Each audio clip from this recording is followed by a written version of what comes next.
Do you believe the Great Wall is a monolithic shield visible from the moon? Congratulations, you were bought for $0. It is the greatest marketing fake in human history, cobbled together from sand and budget embezzlement. Apollo 11 confirmed. From 139 miles up, you will not see even a hint of this wall.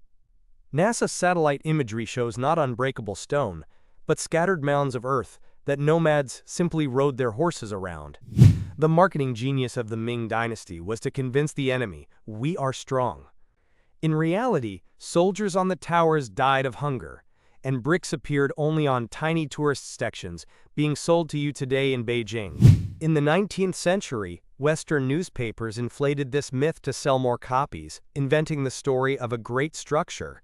China picked it up only in the 20th century because they desperately needed a symbol of national unity, even if it was full of holes. The Great Wall did not protect against any serious invasion, but it became the most expensive cattle fence in history. Are you mourning the lost knowledge of antiquity supposedly burned at Alexandria? Stop this intellectual grieving. No great fire that destroyed everything overnight ever existed. Analysis of historical sources proves the library died slowly, like an unprofitable startup. Budget funding was cut, scholars were dispersed due to political infighting, and scrolls simply rotted in basements due to Mediterranean humidity. The myth of Julius Caesar's fire is pure PR from his enemies to paint him as a barbarian. In reality, Caesar burned only a few harbor warehouses with cheap exports, not the vault of world intelligence. Most lost books were actually copies of copies. Alexandrian librarians engaged in aggressive copywriting, misappropriating others' works and creating an illusion of infinite data volume to attract investment from kings. We lost ancient knowledge not because of fire, but because of a banal unwillingness to pay for rent and roof repairs. Do you really think an entire army of Trojans was stupid enough to drag a giant wooden horse into the city? It's not about idiocy, it's about someone mistranslating the word boat. Archaeological excavations and maritime logistics suggest hippos, in ancient Greece, is a type of merchant vessel with a horse's head on the prow. It was a siege engine, or simply a transport used for landing troops. Homer was a poet, not a war correspondent. He added the horse for a beautiful metaphor, and later historians took it literally because it was easier to draw pictures for textbooks. If the Trojans had seen a giant horse, they would have burned it on the spot for firewood. But they accepted a gift ship as part of a surrender ritual without checking the double bottom. It was the first Trojan virus in history, literally. For thousands of years we've been teaching a fairy tale about a wooden mare, only because philologists couldn't tell a boat from an animal. Have you seen those terrifying iron sarcophagi with spikes inside in every torture museum? It's not an Inquisition tool. It's 18th century marketing junk, created for tourists who wanted to see savage ancestors. Historians have scoured thousands of Vatican archives and court records. The result? Zero. Not a single case of using the Iron Maiden before the 19th century has been recorded. It's just a metal box welded together to sell more museum tickets. The first specimen appeared in Nuremberg only in 1793. It was assembled by a local forger, Johann Siebenkees, combining various medieval parts into one terrifying object. It was pure hype on the Dark Ages theme. People of the Enlightenment wanted to feel superior and more civilized. For this, they needed proof that total sadism had previously reigned. The market reacted instantly. Supply created demand for fake torture. The most terrifying thing about the Iron Maiden is not the spikes inside, but how easily we buy into bloody props. Did you think kamikazes were fanatics dreaming of dying for the emperor? In reality, it's a story about gasoline shortages and the cynical calculation of staff rats who simply gave pilots no chance to return. Technical analysis of Zero aircraft from the end of the war shows they weren't just lightened by removing protection. They were filled with exactly as much fuel as needed to reach the target. A navigation error meant death at sea due to an empty tank. Official U.S. Navy reports confirm only 14% of kamikazes hit their targets. The rest was just a waste of resources and lives due to terrible training and technical failures passed off as warrior spirit. The command created an illusion of a line of volunteers. In reality, pilots were intimidated, and their final letters were heavily censored to hide the truth. They wanted to live, but the marketing of death was stronger. Kamikaze is not about honor, it's about a gasoline shortage wrapped in a beautiful package of self-sacrifice. A popular myth says, the inhabitants of Rapa Nui were ecological idiots who cut down all the trees to move their statues. But DNA analysis and paleobotanics proved they were brilliant farmers eaten by someone else's rats. The island was covered with millions of palms, but they were destroyed not by humans but by invasive rats that arrived on canoes. They ate the seeds faster than the trees could grow. It was biological sabotage that historians mistakenly blamed on human stupidity. The myth of war and cannibalism on the island is another plant by European explorers. Archaeologists found no traces of mass battles. Instead, they found evidence that the Rapa Nui lived in peace until Peruvian slave traders visited them. Moai statues didn't walk, and they weren't dragged on trees. Recent experiments prove they were moved vertically using ropes, utilizing the center of gravity. It was a triumph of engineering, not an ecological suicide. Easter Island is not a parable about greed. It is an example of how history blames the victim to avoid acknowledging the crimes of colonizers. Are you still crying over DiCaprio? You'd better cry over the accounting of the White Star Line Company. There are too many inconvenient coincidences hinting that at the bottom lies not the handsome Titanic, but its life-beaten twin brother, the Olympic. A year before the tragedy, the Olympic crashed into the cruiser Hawk, and the insurance refused to pay because White Star was at fault. The company was on the brink of bankruptcy. The solution?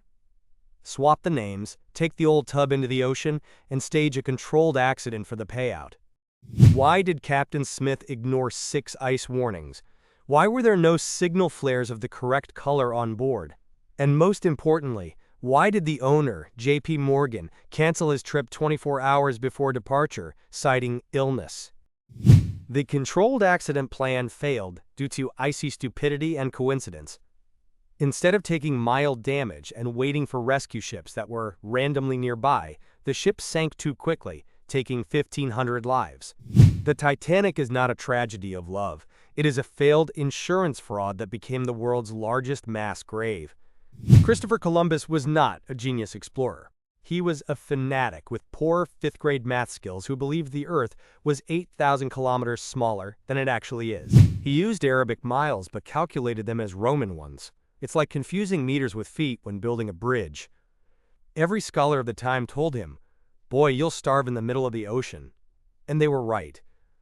If not for America, he would have simply vanished. Even when he landed in the Bahamas, he insisted until his death that it was Japan. It was the most expensive and stupidest case of stubbornness in history. His marketing was so aggressive that he simply ignored reality to avoid admitting a mistake. He didn't discover America. Millions of people already lived there, and Vikings had been there 500 years before him. Columbus was just the first to bring infections, slavery, and Spanish bureaucracy, calling it civilization. Columbus is a navigator who survived only because the planet turned out to be packed with continents he didn't even suspect existed. Forget Clint Eastwood. A real 19th century cowboy isn't a hero with a revolver, but a dirty, exhausted teenager or former slave who smells like cow manure from 3 kilometers away. A Colt revolver cost 2 months of a herder's salary. Most cowboys never held a gun. Their main tools were a lasso and patience. Westerns are the greatest marketing success for gun manufacturers wanting to mythologize their product. The Stetson cowboy hat became popular only at the end of the era. Most cowboys wore regular bowler hats because they didn't fly off in the wind. The tough guy look was invented by showmen like Buffalo Bill to entertain city folk. The cowboy era lasted only 20 years until barbed wire was invented. It was a short period of cheap labor, later turned into the foundation of American exceptionalism. It's not a story of freedom, it's a story of beef-driving logistics. Cowboys are just herders, whom Hollywood cleaned up, dressed in leather and taught to shoot so you'd have something to watch with your popcorn. Are you still looking for secret mummy rooms in the pyramids? Stop.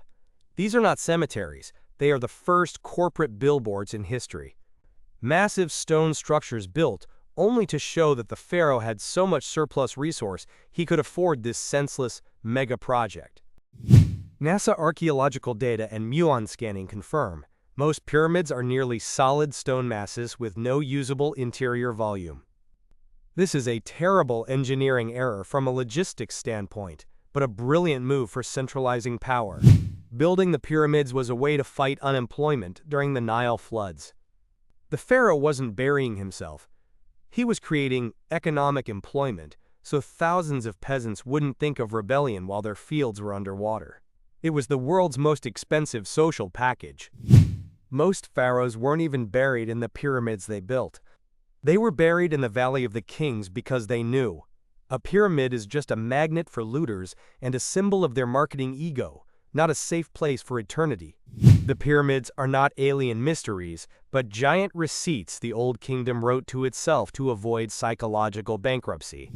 Do you think women got the vote thanks to peaceful marches and pretty posters? Forget that sugary myth.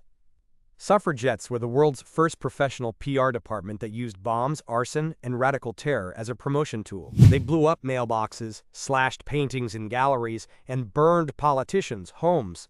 Their logic was simple: deeds, not words. This was aggressive attention marketing. They made it so that ignoring them was more expensive than giving them what they wanted. When imprisoned, they went on hunger strikes. The government responded with a marketing disaster: force-feeding through tubes. Photos of this process became the receipts of cruelty that shattered the British government's reputation. The main irony: the vote was granted only after World War I, when women were needed as labor in factories. Radical terror prepared the ground, but the deal was closed only by the state's economic necessity, not a sudden epiphany of men. Suffragettes are not about flowers. They are about forcing the world to hear you through dynamite and flawless PR. Do you believe diamonds are rare? Congratulations, you are a victim of a 19th century marketing campaign by De Beers. Diamonds are the most common carbon, so abundant on the planet they could pave roads if not for artificial scarcity. When giant deposits were found in South Africa, diamond prices should have dropped to zero. Cecil Rhodes realized, to save the business, he had to control psychology, not extraction. He created a monopoly that physically kept stones off the market, creating an illusion of scarcity. In 1938, they hired the N.W. Ayer Agency to drill into everyone's head: a diamond is forever. They invented the 3 months salary rule for a ring. It's not a tradition. It's calculated copywriting that made a piece of pressed coal a symbol of love. Diamonds are not a good investment. Try selling a ring the next day. You'll lose 50% of its value. Why? Because they are only forever for you, not the secondary market. De Beers convinced the world that selling a family heirloom is a sin, just to hide the lack of real value. Diamonds are history's most successful PR case, where a commodity that is overly abundant is sold as a scarcity at the price of your life. Do you think cornflakes are a healthy breakfast for energy? No, they are a tool to suppress your libido. John Harvey Kellogg invented them as the blandest possible food to make you think less about sex and masturbation. Kellogg was a cleanliness fanatic. He believed spices and sugar triggered sinful thoughts. Flakes were meant to be biological castration on a plate. It was the marketing of morality wrapped in a cardboard box. The irony is that his brother, Will Kellogg, turned out to be a better marketer. He added sugar to the flakes so they could be eaten without crying. This sparked a family war and lawsuits, but it was sugar that made this anti-sex product a global hit. Today we buy flakes with a tiger on the box, forgetting that their creator wanted you to feel no pleasure from life at all. It's the most successful repositioning, from anti-masturbation medicine to fuel for champions. Every morning, billions of people eat a product created to make them want less sex. Enjoy your meal. Thomas Edison did not invent the light bulb. He invented a way to sue 20 other inventors who did it before him and how to make the world believe he was a lone genius. It was marketing through aggressive jurisprudence. His main talent was black PR. To discredit Tesla's alternating current, Edison publicly killed animals with electricity, proving that competition is death. He even helped create the electric chair to sow fear of foreign wires. He bought patents for pennies, improved them by 2%, and put his name on them. His Menlo Park lab wasn't a temple of science, but a factory for processing others' ideas into his own dividends. It was elite intellectual property outsourcing. Edison proved, It doesn't matter who invented the product. It matters who hired the lawyers first and told the newspapers about it. Do you take megadoses of vitamin C when you sneeze?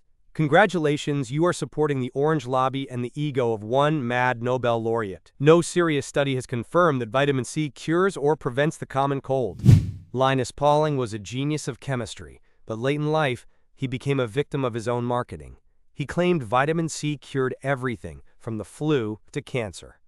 His authority was so high that people took his word for it, ignoring the lack of evidence. Juice and supplement companies jumped on this idea, creating a billion-dollar industry. They sold you an illusion of immune control for the price of a pack of ascorbic acid. Your body simply excretes excess vitamin C in urine. You are literally flushing your money down the toilet. The real benefit of vitamin C is only in preventing scurvy, but unless you are an 18th century sailor, you get enough from one apple. Everything else is successful marketing of the fear of illness.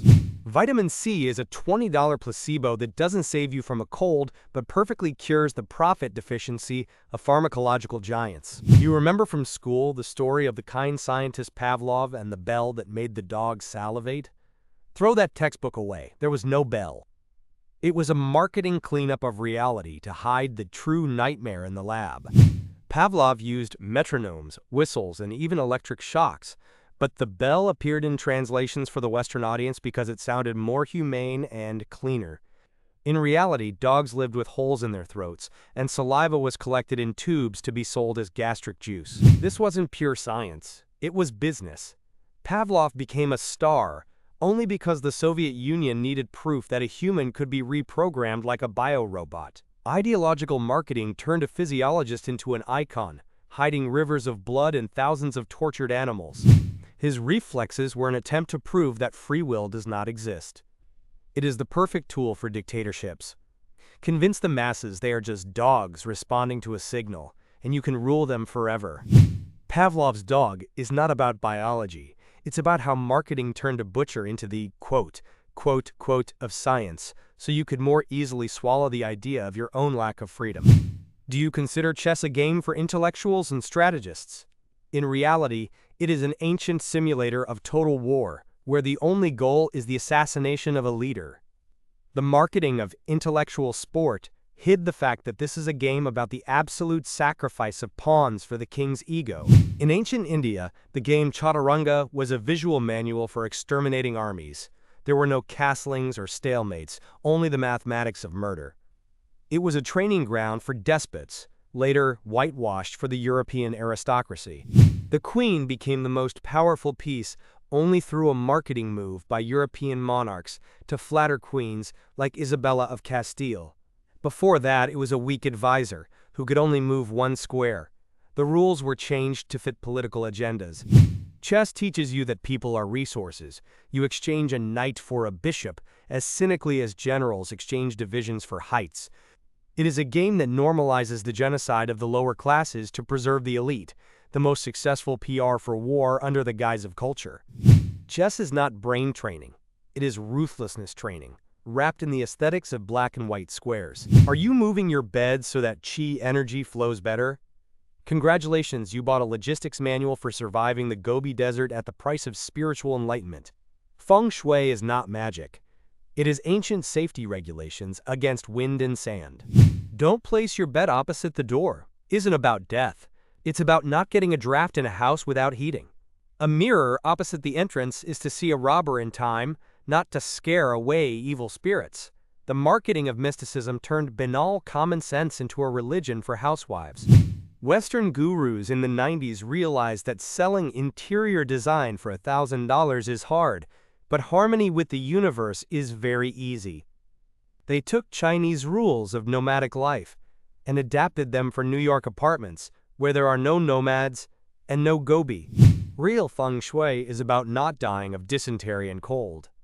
Everything else is a successful export of a cultural code that helps sell useless frog statues with coins to people who just don't want to clean their apartments. Feng Shui is survival logistics that was sold to you as a manual for happiness. Do you see ninjas as superheroes in black spandex? Congratulations, you've bought into 18th century theatrical props. A real ninja was a dirty peasant in dark blue work clothes, spending more time with a hoe than a sword. The black suit was invented in kabuki theater. Stagehands wore black so the audience would not see them while they changed sets. When one of these invisibles suddenly killed an actor as part of the play, it was shock content. Theater marketing created a visual code we mistook for history. Their weapons were repurposed farm tools, no elegant katanas. Shikoro was a saw. Kusarigama was a rice sickle. This was survival marketing. If a patrol stops you, you're just a peasant with a tool, not a saboteur on a secret mission. Most secret ninja techniques were invented in the 20th century to sell books and martial arts courses. Real ninjas were experts in logistics, espionage, and poisoning wells, not masters of acrobatic wall jumps. A ninja is not a shadow warrior. He is an agrarian spy whom show business dressed in black to sell you a movie ticket. Do you drink coffee to wake up? Actually, you drink it because Brazil grew too many beans in the early 20th century and almost went bankrupt. Your energy drink is the result of the largest campaign to save the agricultural sector from default. Governments bought coffee by the millions of bags and burned it to keep the price up. But the real breakthrough happened when they hired PR men to convince workers in the US and Europe.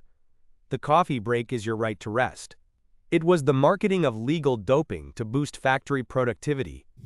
Before this campaign, people drank beer or tea for breakfast. Coffee was an expensive exotic product. Marketers made it a, quote, necessity, linking it to the idea of success and energy. They sold you an addiction disguised as a lifestyle to clear Brazilian warehouses. Instant coffee is essentially a technical error turned into a feature. During World War II, Nestle just didn't know where to put surplus powder and pushed it onto the army as quick energy. Soldiers got used to it, and after the war, marketing did the rest. Coffee is not about taste. It is about saving the Brazilian economy through your morning pulse. Do you see Al Capone as a charismatic king of the underground who helped the poor? This is a masterpiece of his own PR department. Gangsters of the 30s were psychopaths who killed for a sideways glance, but they were the first to understand the power of social responsibility. Capone opened free soup kitchens during the Great Depression before the government did. It wasn't kindness, it was loyalty marketing. A hungry crowd is a human shield. When the police came for him, the people protected their benefactor, not a murderer. Hollywood picked up this image because a noble outlaw sells better than a dirty racketeer. Movies created an aesthetic of expensive suits and a code of honor that never existed in reality. It was the marketing of violence wrapped in silk and cigar smoke. Capone's real business wasn't alcohol bootlegging, but corruption and fear. He bought journalists to write about his good deeds. It was the first modern media manipulation where a criminal became the country's main newsmaker, overshadowing the president. Gangsters are not knights of the road. They are PR specialists who learn to feed the poor, to rob the rich, and kill competitors with impunity. Alfred Nobel was not a peaceful philanthropist. He was a king of explosives and an arms dealer. His prize is not an act of kindness, but the result of a panic-driven attempt to wash his name after a newspaper mistakenly published his obituary, calling him the Merchant of Death. Nobel owned 90 armament factories. His fortune was built on killings, but the 1888 obituary scared him so much that he bequeathed 95% of his capital to the prize. It was the most expensive indulgence marketing in human history. Today we consider this prize the pinnacle of humanism. The marketing worked perfectly. We forgot about dynamite, but remember the Peace Prize. Nobel literally bought himself a new identity, overshadowing the blood of millions with the shine of gold medals. Even the economics category was added much later by a Swedish bank, purely for PR, to give bankers scientific weight. It's a matryoshka of marketing moves, where each layer covers someone's financial interest. The Nobel Prize is not about peace. It's about spending millions so that people don't tell the truth at your funeral. Do you think we went to the moon for a giant leap for mankind? Drop the romance. The moon race was a giant PR show to hide the development of missiles capable of wiping Moscow or Washington off the face of the Earth in 30 minutes. NASA was created as the civilian face of a military machine. Every dollar for studying rocks was a disguised cent for improving guidance systems. It was the marketing of the peaceful atom, while engineers calculated the blast radius. The Soviet Union did the same. Gagarin was the perfect advertising face for a system that wanted to prove its missiles were the fastest. It was the marketing of ideological superiority through technical illusion. Space is just the most expensive advertising platform of the Cold War. As soon as the military goals were achieved, interest in the moon instantly vanished for 50 years. Why spend billions on a desert if you've already taught your missiles to hit the enemy's window? It was the end of a marketing campaign after reaching the KPIs. Space is not about stars. It's about selling weapons development to taxpayers under the guise of a scientific adventure. Do you admire the strength of Sparta? Don't. Sparta is an example of how fanatical pure-blood marketing led to total self-destruction. While they were throwing weak babies off cliffs, they were simply shrinking their gene pool to zero. Historical data analysis shows the number of full Spartan citizens dropped from 8,000 to only 700 over a few centuries. It was a demographic disaster, wrapped in a myth of invincibility. They were too elite to survive. Their economy relied on terror against the helots, slaves who outnumbered them 10 to 1. Sparta wasn't interested in science, art, or trade. It was the marketing of pure strength that left behind nothing but a few ruined walls and tales for Hollywood. The myth of throwing infants into the Tigris pit was likely PR to intimidate enemies. Archaeologists found mostly the bones of adult men there, likely criminals. Sparta sold the world the image of superhumans, so no one would notice they were dying out. Sparta is a state that died of its own branding, confusing toughness with viability. Do you believe in the Bushido Code and loyalty unto death? Medieval samurai would laugh in your face.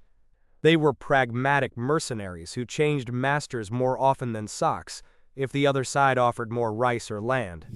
The Bushido Code was invented only in the late 19th century when the samurai as a caste no longer existed. It was pure state marketing for Japan's militarization. The empire needed fanatical soldiers, so it created a noble past for them that never existed. Samurai swords were not the best in the world. It was brittle metal that often broke against standard armor. A samurai's main weapon was the bow and later firearms. The marketing of the quote-unquote soul in the blade is a later fairy tale to sell antiques. They didn't commit harakiri for every mistake. It was an elite punishment, not a daily entertainment. Most samurai preferred to flee the battlefield to survive and serve a new master. It was self-preservation marketing wrapped in a silk kimono. Samurai are not knights of honor. They are corporate mercenaries, whom history repainted into icons to make it more convenient for you to die for someone else's interests. Were you told that in the Middle Ages, people bathed only twice in their lives? Congratulations, you've fallen victim to Enlightenment-era marketing.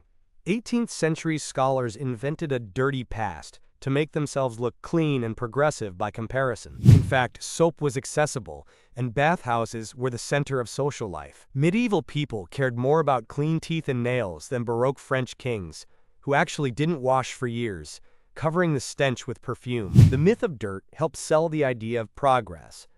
The worse we paint the past, the easier it is to convince you that the current system is the peak of civilization. It was a marketing of superiority that erased 1,000 years of bathing culture from our memory. Real unsanitary conditions only began in the overcrowded cities of the Industrial Revolution. But Enlightenment marketers shifted the blame to medieval peasants, so you wouldn't ask too many questions about the smog and cholera in your 18th century. The Middle Ages were cleaner than the era that called them dirty. It's the greatest hygienic gaslighting in history. Gunpowder was not created for war. It was a technical error by Chinese alchemists trying to invent an elixir of eternal life. They were looking for immortality but found a way of mass murder through the incorrect mixing of sulfur and saltpeter. For 300 years, gunpowder was used only for fireworks and the marketing of magic shows at the emperor's court. It was a tool of entertainment and religious hype until war logistics realized this magic could pierce walls and skulls. The Chinese tried to hide the recipe, but industrial espionage by Mongols and Arabs made gunpowder a global product. It was the first global technological sabotage. The secret weapon marketing failed due to a banal lack of control over saltpeter exports. Gunpowder made war democratic. You no longer needed 10 years of training to be a knight or a samurai, you just had to pull a trigger. It was the marketing of cheap death that destroyed elite warrior castes worldwide. Gunpowder is the elixir of immortality that learned to kill faster than any disease. Do you think social media is the pinnacle of human communication? No, it's just an overheated mail sorting system. Your feed algorithms are direct descendants of 19th century mechanical sorters that simply learned to sort your emotions instead of envelopes. The mathematical model of Facebook and TikTok is the logistics of delay. Their task is not to deliver information, but to keep it in front of your eyes as long as possible. It's the marketing of stickiness, where you are not the recipient of the letter, but the envelope itself, being stripped for parts. Early algorithm developers openly admitted they use the same tricks as slot machine manufacturers in Las Vegas. It's the marketing of variable rewards. Social media is mail that brings you one interesting letter out of 100, just so you check the box every 5 minutes. The problem is that mail wasn't designed for the speed of light.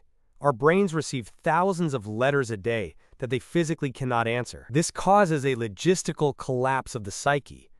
The marketing of connection actually created the greatest isolation in history. Social media is a mailman who punches you in the face every time he delivers an ad and calls it friendship.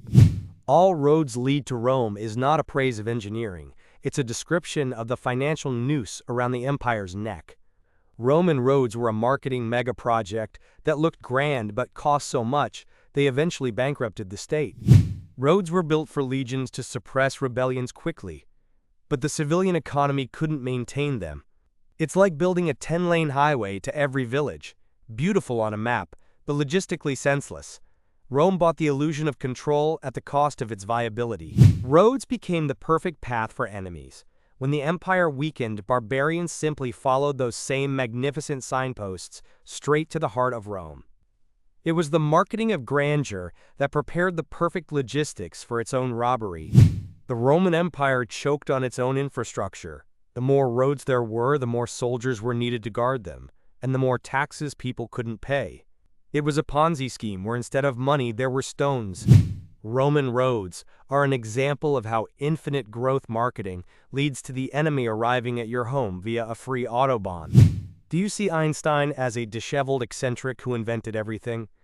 This is the most successful brand book in science. Einstein was a genius not only of physics but of self-promotion, creating the image of a scientific saint to sell relativity to masses who understood nothing of it. His E=mc² became a logo, not a formula. Most people don't know what stands behind it, but marketing made it a symbol of ultimate intelligence.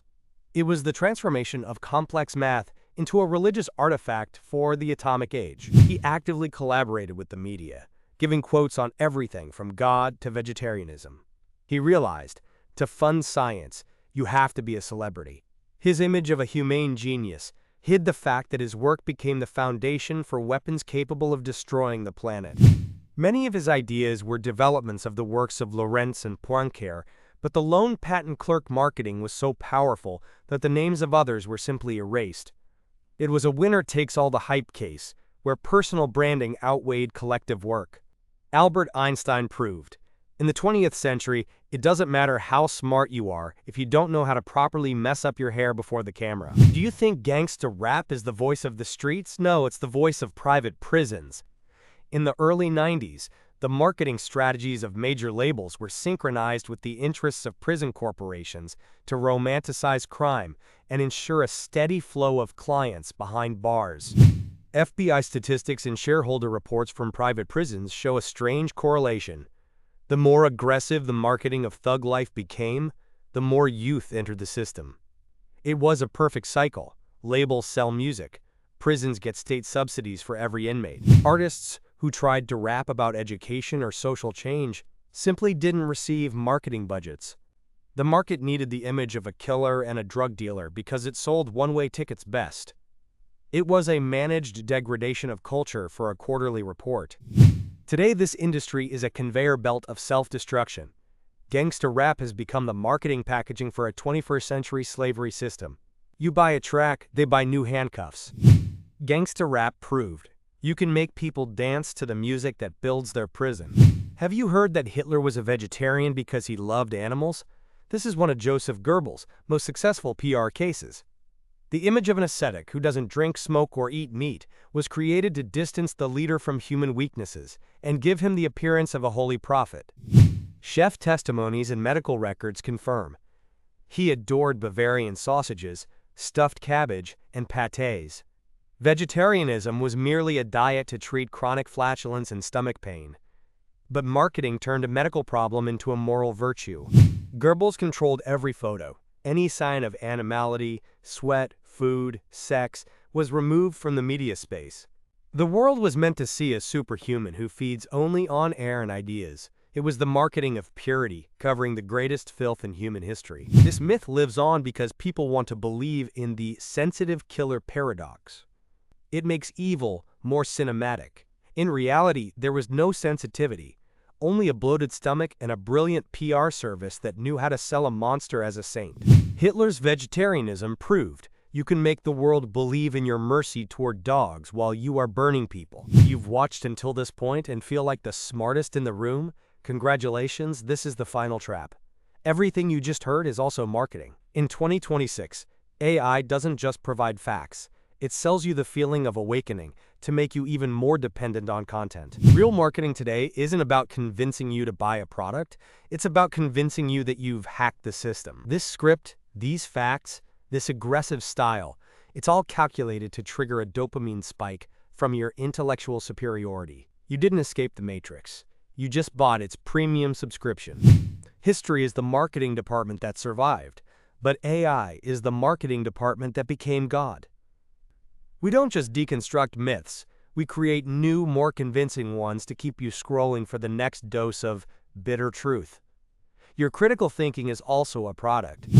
The only way to win this game is to realize that this voice talking to you right now is just a set of weights in a neural network, trained to be your smart friend. Real freedom begins where you turn off the screen. But you won't turn it off. You have just consumed 33 facts about manipulation, becoming a victim of the 34th. Stop. Turn off your critical filter because it's already broken. What you call your memory is just a dumping ground for someone else's PR. While you believe in noble knights, you're swallowing the dust of marketing strategies designed thousands of years ago. History doesn't smell like parchment. It smells like rivers of mercury in emperors, tombs, the elephant feces of Hannibal, and the screaming death whistles of the Aztecs, which Vatican marketers called savagery to justify genocide. This isn't greatness, this is filth wrapped in silk.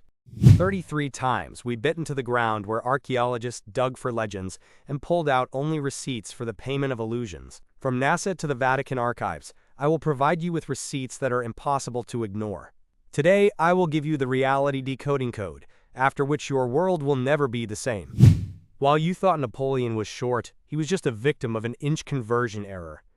While you drank coffee to wake up, you were saving Brazil from default. We begin the dismantling.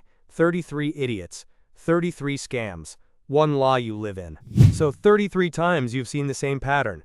We are a species that built civilization on mistranslations, insurance scams, and the marketing of fear. We survived not by logic, but by blind luck and the ability to sell our disasters to future generations as victories. We are apes with gadgets walking on roads built on debts that can never be repaid. But history hasn't ended. It's being written right now by your likes and paid subscriptions. Name in the comments that genius of today whose company, crypto empire, or AI hype will become the 34th fact on our list in 50 years. Whose name today is just a successful rendering, and tomorrow, a symbol of historical idiocy. Write it down. I want to see your bets. The world is an ocean of misinformation, and you've just received a life jacket. Subscribing to this channel isn't just a button, it's your insurance policy against ignorance. We are the only marketing department playing for you, not against you. Stay with us if you want to know how deep this rabbit hole goes. Or just walk away and believe in pure flakes. The choice is yours.